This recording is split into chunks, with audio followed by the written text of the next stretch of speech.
చాలామంది ఇంకో కొంతమంది బ్యాచ్ ఉందండి. వీళ్ళేంటంటే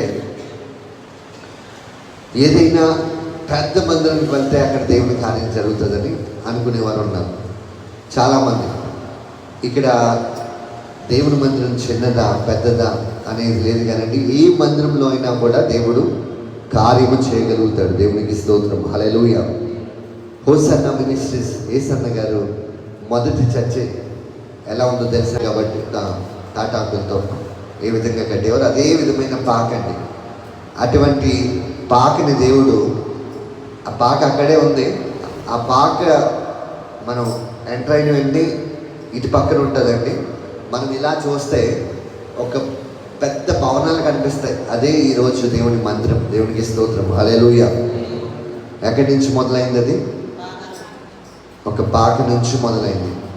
ఏకంగా ఇప్పుడు మనం అక్కడ చూసినట్లు కొన్ని